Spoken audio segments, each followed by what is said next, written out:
t'as fait la psycho ou des neurosciences, t'as sans doute déjà entendu parler de lui, mais qui est Phineas Gage? Pour les propriétaires de sa photo, c'était un chasseur de baleines, à en juger par le harpon qui était à côté de lui, mais en fait pas du tout. Et s'il est connu en psychologie et en neurosciences, ce n'est pas non plus parce que c'est un scientifique ou un médecin. En fait, Phineas Gage, c'est un ouvrier des chemins de fer. Et pour savoir pourquoi il est connu, il faut remonter jusqu'en 1848. À cette époque, Gage travaille sur la construction d'un chemin de fer. Pour ça, il faut enlever les pierres qui bloquent la construction, il faut donc les faire exploser. Donc je vous passe le processus, mais ça implique l'utilisation de cette barre, qu'on pensait être un harpon dans la photo pour la chasse à la baleine, et c'est en utilisant cette barre que Phineas Gage va avoir son accident. Si on regarde la photo, on voit qu'il a un œil fermé. En fait, il va perdre un œil suite à cet accident. Brièvement, cette barre va passer sous sa pommette et ressortir au niveau de l'implantation capillaire. Cette barre, puisqu'elle est pointue, elle a eu l'avantage de passer et de traverser tout le crâne sans y rester coincée. Et en fait, elle va détruire ce qu'il y a sur son passage. Vous avez ici une réplique du crâne.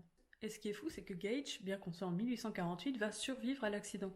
Mais c'est pas pour ça qu'il sera connu. Il sera connu pour avoir changé de personnalité. Alors oui, avant l'accident, il était considéré comme quelqu'un de responsable, de calme, de réfléchi. Et suite à l'accident, il deviendra beaucoup plus impulsif, il sera même décrit comme grossier. Mais cette histoire elle remonte à longtemps et elle a été très popularisée, donc elle est à prendre avec des pincettes. Déjà concernant la perte d'une partie du cerveau, on se doute bien que le lobe frontal va être quand même pas mal affecté par le passage de la barre. Mais il n'y a pas d'imagerie cérébrale à l'époque, donc on se rend pas compte des dégâts. Et en plus, le corps n'a pas été autopsié à la mort, donc on ne sait pas vraiment quelle quantité de tissu a été enlevée. Concernant son changement de personnalité, là aussi c'est un peu flou. En fait, les rapports des médecins sont quand même assez concis, et les journaux ont exagéré le cas. Donc c'est un peu compliqué de dépatouiller le vrai du faux. Et surtout, Gage, il a vécu une dizaine d'années après cet accident, et il semblerait qu'il y ait une amélioration. Lui, avant l'accident, était considéré comme responsable, et après l'accident comme irresponsable. Cependant, à la fin de sa vie, il est conducteur de diligence. Et en fait, c'est un métier qui demande de l'organisation, de la communication, du savoir-vivre, parce qu'il faut être agréable avec les passagers.